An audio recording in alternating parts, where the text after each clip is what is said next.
the ancient Greeks had some pretty fascinating reactions to eclipses, which is to say, absolutely bug nuts insane.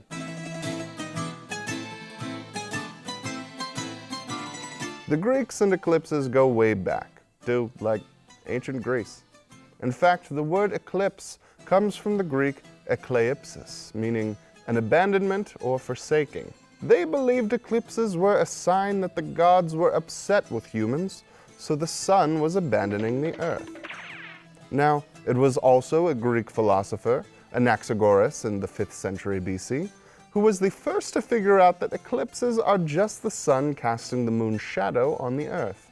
And in response, the rest of the Athenians tried him for sacrilege and exiled him for life. He was also the guy to figure out that rainbows were just sunlight refracted by rain, so either the Greeks really didn't like things explained, or maybe the guy just had bad vibes.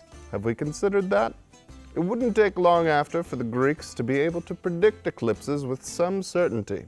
But just because they understood them a little more, didn't mean they were any less concerned. The Greeks believed that eclipses were a sign that the gods were winding up for some kind of punishment on their king. Why? Are kings bad or something?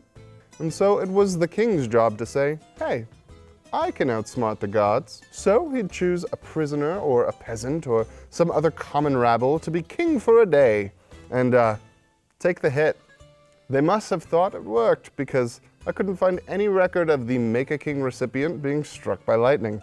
That's the good news. The bad news is that once everything had blown over, the stand-in was usually executed. But not even the Greek monarchs batted 1,000.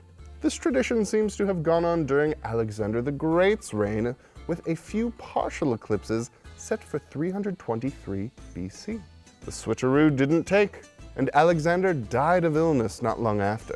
And Alexander wept, for there were no more eclipses to trick out of killing him. You can hide from divine retribution when a total solar eclipse passes through our area on Monday, April 8th. For more folklore, science, and safety, visit WTIU.org/eclipse and keep it tuned in to WTIU. Production support comes from IU Credit Union.